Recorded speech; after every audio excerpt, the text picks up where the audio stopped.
WhatsApp guys, good morning.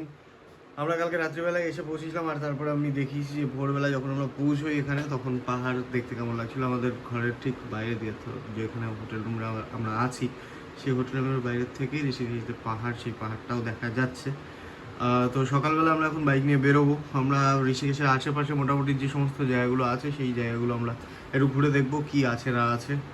আর কালকে তো বৃষ্টির পরে বেশ অনেক কিছু ভিজেও গেছে, তো সেইগুলোই আমি শুকাতেও দিয়েছি মোটামুটি। তো কিছু জিনিস শুকিয়েছে আর কিছু জিনিস হঠাৎ করে খেয়াল করলাম যে ব্যাগের মধ্যে ভিজেই পড়ে রয়েছে, তো সেইগুলোই এখন ফ্যানটা চালিয়ে দিয়ে শুকাতে দিয়ে যাচ্ছি। আর যা ছিল যা আছে মোটামুটি সব গুছিয়ে গাছিয়ে নিলাম। এবার আমরা বেরোবো, তো দেখা হচ্ছে রাস্তায়। গুড মর্নিং গাইজ, আমরা আপাতত ঋষিকেশের রাস্তায়।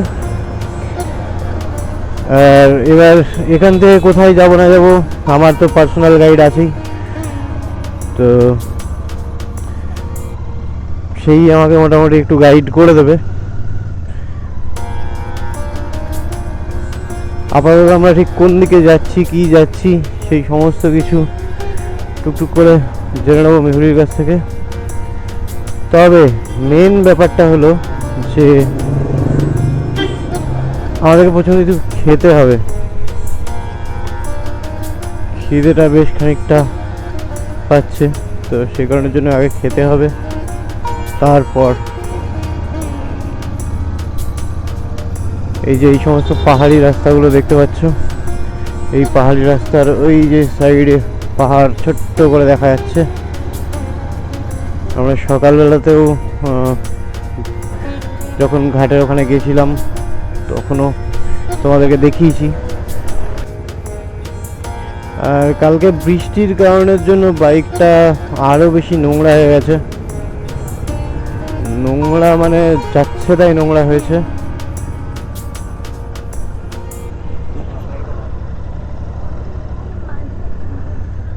এটা হলো পুলিশ স্টেশন লক্ষ্মণ ঝুলার।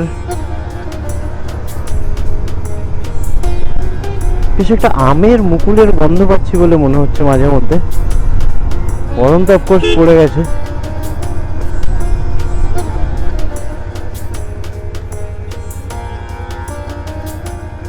তো এখানে আমরা একটু দাঁড়িয়ে চা খেয়ে নেবো। চাটা খেয়ে তারপর আমরা ডেস্টিনেশনের দিকে যাব। এই যে পাহাড়, ঠিক এই পাশেই বসার জায়গাও করা আছে এই যে। এবং প্রত্যেকটা যে সম্ভবত কিছু স্মৃতির কারণে তারা এইগুলো বানিয়েছে। যেমন এখানে লেখা আছে চন্দুলাল रामप्रसाद जी ने अपने पिता ईश्वर सिंह जी के पुण्य समृद्धि पे এরকম কিছু একটা লেখা আছে, বাট ওইখানে লেখাটা আমি বুঝতে পারছি না। তো যেটা আমি মেনলি বুঝতে পারছি যে ওই তার বাবার স্মৃতির কারণে এখানে এই চেয়ারটা বানিয়ে দিয়েছে। আর এই যে এখানে দেখতে পাচ্ছ সুন্দর গাছগাছালি, তার সঙ্গে সঙ্গে সুন্দর পাহাড়। বাট এখানে পাহাড় আছে কিন্তু ওরকম ঠান্ডার ব্যাপারটা নয়, নর্মালি এখনও পর্যন্ত 30 ডিগ্রি টেম্পারেচার চলছে। তো সেরকম ব্যাপার। এই যে আমার বাইক দাঁড়িয়ে আছে, দেখতে পাচ্ছ বাইক কী পরিমাণ নোংরাটা হয়েছে। আর কালকে এই যে পিছনের সিটের দিকে, এই সিটের দিক থেকে বেশ খানিকটা কাদা উঠেছে, যার কারণে এই কারণটার জন্যই ব্যাগের নিচটাও ভিজে গেছে আর বেশ কিছু জামা কাপড়ও ভিজে গেছে। আমরা এখন এখানে চা খাবো। তো এইখানে আমরা চলে এসেছি চৌরাসিয়া কুটির। চৌরাসিয়া কুটিয়া লেখা আছে এই যে রাজাজি টাইগার রিজার্ভের ভেতরে চৌরাসিয়া কুটির। আর এখান দিয়ে মেহুলি ঢুকছে এই যে। আর এখানে হলো বাইক পার্কিংয়ের জায়গা, আর বাইরের জায়গাটা আছে যেটা সেটা গাড়ি পার্কিং রয়েছে। তো আমরা এখান দিয়ে ঢুকবো এখন। ঢুকে দেখি কি আছে না আছে। এখানে টিকিটেরও সম্ভবত কিছু একটা দেওয়া আছে, তো আমরা সেটাও দেখবো একটু। এই যে ticket ID Indian, Aadhaar card, driving licence, voter card, passport, hard copy, আর student with a hard copy of identity card. আমরা এখান থেকে টিকিট করাচ্ছি।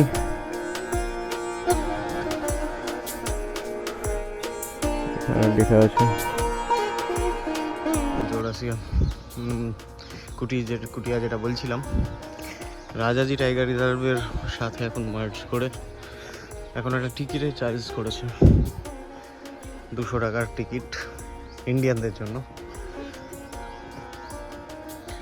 তো এখানে কি লেখা আছে আমরা একটু পড়ে নেবো। হাতি আর বাঘের একটা সুন্দর বসবাসের জায়গা ছিল, এই যে আপাতত একটা জায়গা আমরা দাঁড়িয়ে আছি। 1075 কিলোমিটার ছড়িয়ে এই রিজার্ভ ফরেস্টটা রয়েছে। আশেপাশে দেখলেই বোঝা যাবে যে জঙ্গল আছে। এই যে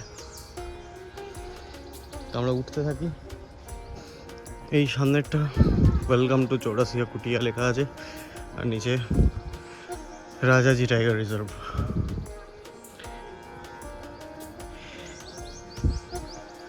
যদিও এই যে ছোট ছোট ইগলুর মতন দেখা যাচ্ছে বা তাঁবুর মতন দেখা যাচ্ছে, এই জায়গাগুলো ঠিক কিসের জন্য করা, পাশের কেভসগুলো দেখা যাচ্ছে, এগুলো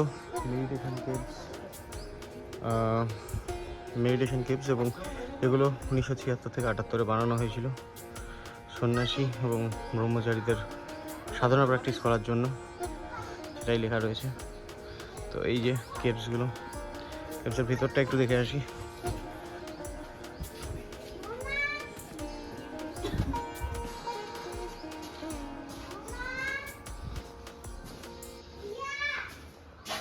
তো এইরকম একটা অবস্থা আপাতত।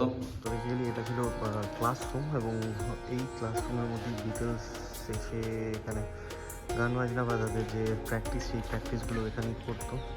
তো এটা তোমরা দেখতে পাচ্ছ, এরকম একটা হল রুম রয়েছে। এই যে এখানে বেশ কিছু গ্রাফিটিও তোমরা দেখতে পাবে, যে গ্রাফিটিগুলো রয়েছে, গ্রাফিটিগুলো দেখতে সুন্দর। বিল্ডিংয়ের অবস্থা খুব একটা বেশি ভালো নয়, এখন এদিক ওদিকে ভেঙে গেছে, সেটাই দেখতে পাচ্ছি। ওকে, সো আমরা যে ফরেস্টের ভেতরে এসেছিলাম সেই ফরেস্টার থেকে মোটামুটি এরকমভাবে ঋষিকেশ যে সিটিটা, সেই সিটিটাকে এরকমভাবে দেখা যায়। আর নিচ দিয়ে কিন্তু প্রবাহমান গঙ্গা, ঋষিকেশ শহর, যেটাকে দেবভূমিও বলে। আর এরকম একটা জায়গার থেকে, এরকম একটা উঁচু জায়গার থেকে জায়গাটা এরকম দেখতে লাগছে। আমার পাশ থেকে মেহুলি বলে গেল উত্তরাখণ্ডকে দেবভূমি বলে, তো সেটাই। ঋষিকেশকে যোগ ক্যাপিটাল বলে, পিছন থেকে বলছে, শোনাও যাচ্ছে, কারণ আমি নর্মাল অডিওতে রেকর্ড করছি। তো এইরকম দেখতে লাগে, মেন ব্যাপার হলো এটা। আমি এত কিছু জানি না, যেটা মনে হচ্ছে আমার দেখতে ভালো লাগছে, আমি দেখানোর চেষ্টা করছি। এটাই হলো সেই জায়গা। তো আমরা ওই রিজার্ভ ফরেস্টের মধ্যে থেকে যে রাস্তাটা করেছে সেই রাস্তাটার ভেতর দিকে আমরা যাব। এই গাড়ি স্টার্ট, এখানে বাইকের পার্কিং, আর বাইকের পার্কিংয়ের পাশে ঠিক পাশে বাইরেটার দিকে কিন্তু গাড়ির পার্কিং রয়েছে, এই যেখানে দেখা যাচ্ছে। এবং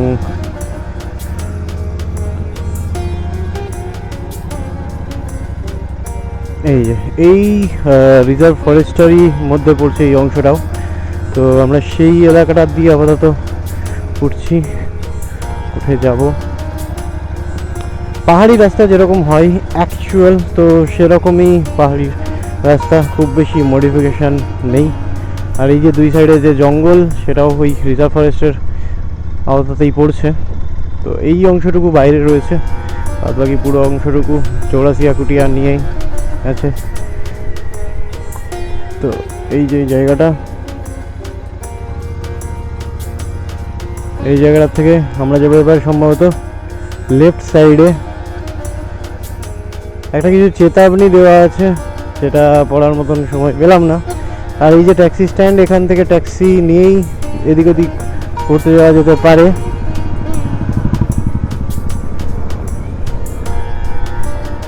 জায়গাটা, এই জায়গাটা দুই সাইডের নিচ দিয়েই কিন্তু গঙ্গা বয়ে চলে যাচ্ছে এবং খুব কম সংখ্যক জায়গা আছে এই ওপরটাতে। এই যে এই জায়গাটা দেখলে বোঝা যায় যে খুব কম সংখ্যক জায়গা আছে এবং নিচ দিয়েই বয়ে চলেছে গঙ্গা।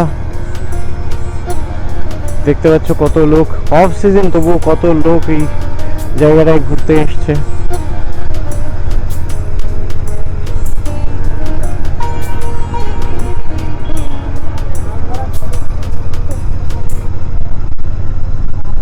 দুই সাইডে একদিকে যাওয়ার একদিকে আসার রাস্তা করা আছে ব্রিজের ভেতরে, এবং মিডিলের যে পোর্শনটা সেই পোর্শনটুকু করা আছে মানুষের হাঁটার জন্য। যেহেতু রামঝুলা এবং লক্ষ্মণঝুলা বন্ধ, সেই কারণের জন্যই এটা করে দেওয়া হয়েছে মানুষের যাতায়াতের জন্য।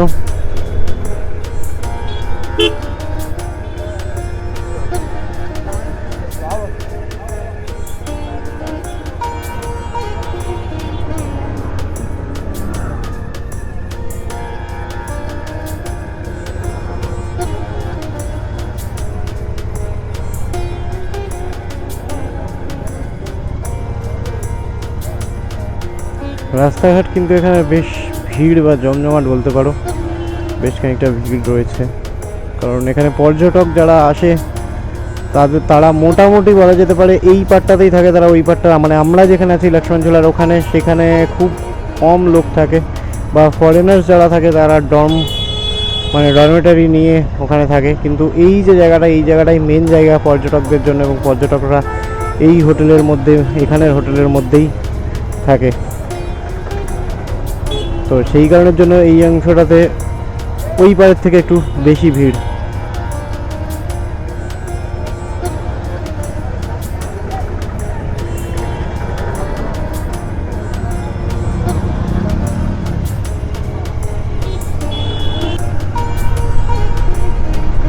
যেহেতু পাহাড়ি রাস্তা, সেজন্য লেন মেনটেন করাটা খুব জরুরি হয়ে যায়।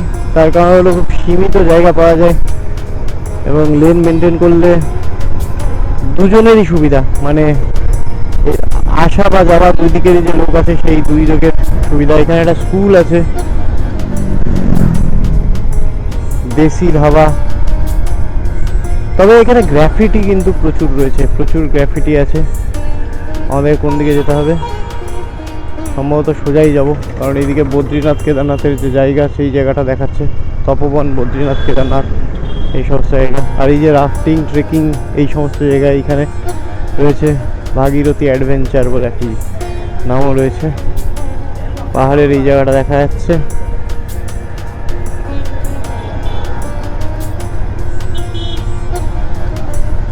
কালকে লিটারালি যখন বৃষ্টির মধ্যে পড়তে হয়েছিল, তখন খুব খারাপই লাগছিল যে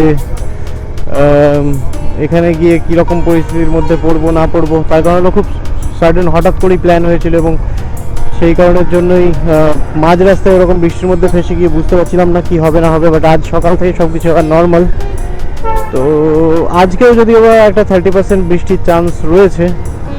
এই যে এখানে স্বামী শিবানন্দ জন্ম শতাব্দী স্মারক, এটা কারো একটা সৌধ।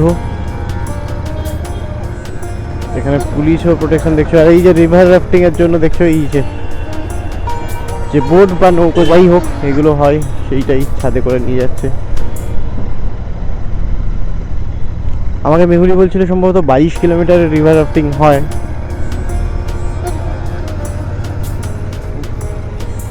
তবে আমাদের কাছে যেহেতু সময় কম আছে, তাই ওই সব জায়গাগুলোতে আমরা এইবার সময় দিতে পারবো না। বাট নেক্সট টাইম যখন আমরা আসবো, তখন সব কিছুই করবো এবং সব কিছুই তোমাদের সঙ্গে শেয়ার করব। এইবারটা শুধুমাত্র একটা বলা যেতে পারে, যেহেতু আমি শুরু করছি ব্লগিং, আমার প্রথম ব্লগ, তো সেই কারণের জন্যই যতটা কন্টেন্টকে ঠিকঠাকভাবে করা যায়, ঠিকঠাকভাবে তৈরি করা যায়, এবং আমারও শেখার পালা, তাই যতটা তাড়াতাড়ি পারবো শিখে নেবো, এবং তারপরে এবার অবশ্যই আরও ভালো কন্টেন্ট তোমাদের জন্য আমি তৈরি করব। আর এই যে এখানে রামঝুলা, এই যে এই জায়গাটায় যে ঝুলাটা দেখতে পাচ্ছ, সেটাই হলো রামঝুলা।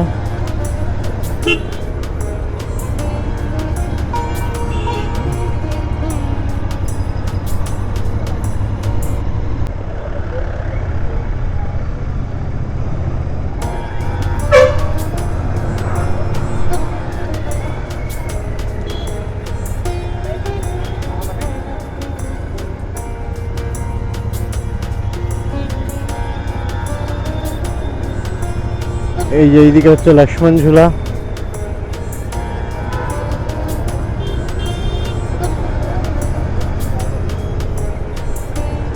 আর এদিকে কিন্তু দুই সাইডেই যদি দেখি তাহলে অনেক হোটেল আমি দেখতে পাচ্ছি, হোটেল রিসর্টস দেখতে পাচ্ছি। তার কারণ হলো আমি আগেই বলেছি যে এই দিকটাতেই সবচেয়ে বেশি বসতি বা এই দিকটাতেই লোকজন সবচেয়ে বেশি থাকে যারা পর্যটক তারা। এবং আমরা যেখানে আছি অর্থাৎ লক্ষ্মণ জেলার ওই সাইডটাতে, সেই সাইডটাতে কিন্তু লোকজন অত বেশি থাকে না, ফরেনার্সরা ওখানে থাকে। তো সেই কারণের জন্য ওখানে ভিড়টা একটু কম বা অফবিট একটা জায়গা বলা যেতে পারে। আর এইখান থেকে ঘুরতে যাওয়ার যে জায়গাগুলো, সেই জায়গাগুলো যেহেতু কাছে, সেই জন্য হোটেল বিজনেসগুলো এখানে অনেক বেশি। তার কারণ হলো মানুষও চাই ঘুরতে যাওয়ার যে জায়গাগুলো, সেই জায়গাগুলোর থেকে কাছে থাকতে। আমাদের কাছে যদিও বা যেহেতু বাইক আছে, সেই জন্য আমাদের ক্ষেত্রে থাকার খুব একটা বেশি অসুবিধা নেই, আমরা থাকতেই পারি সুবিধা মতন নিজেদের।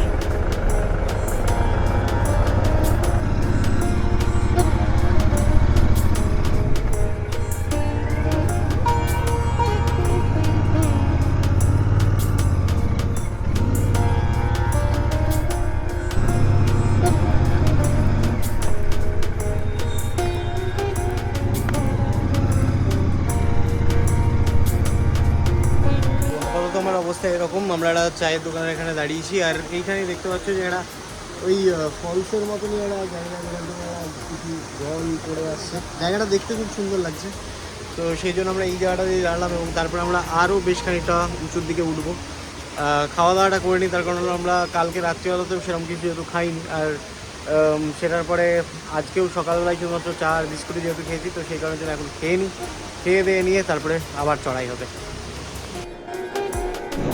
ওকে, সো আমাদের রাস্তাটা এরকম আপাতত।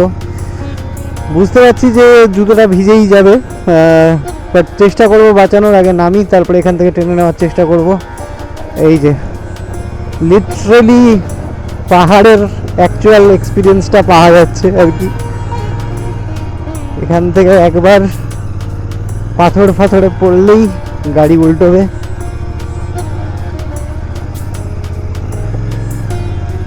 রাস্তাঘাটের অবস্থা এই রকম, দেখতেই পাচ্ছ তোমরা, এই যে রাস্তাটা এইরকম।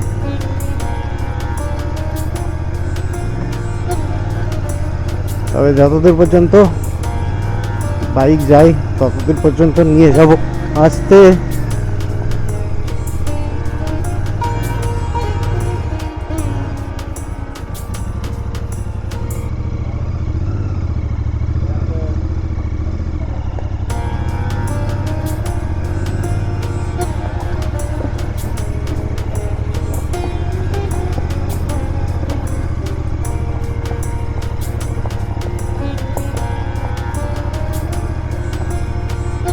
তো রাস্তাঘাটের অবস্থা আপাতত এইরকম, চারিদিকে পাথর,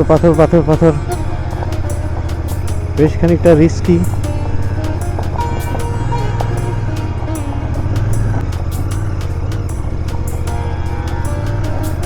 আমি ক্যামেরার ফ্রেমের দিকে কি তাকাবো, আমাকে রাস্তার দিক থেকে একটু চোখ সরাতে পারছি না।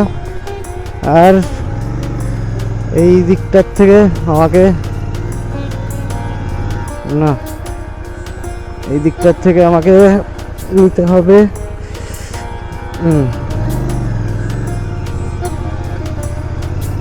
কারণ সাইডে ওই পাইপটা দেওয়া আছে, সে কারণে বাইকের লাস্ট জায়গা এইটাই।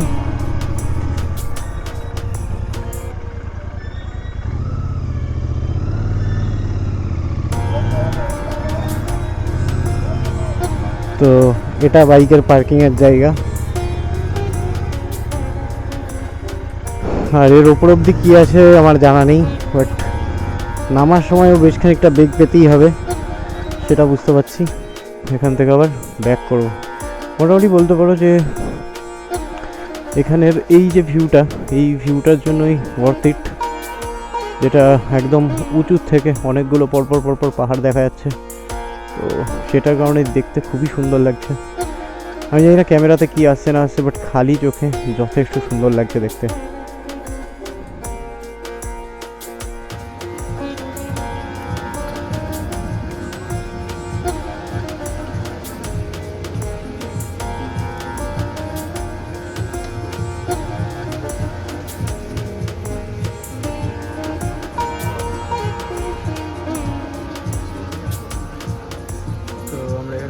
এসেছি। এই যে মিউরি দেখছে কি খাওয়া যায় না যায়।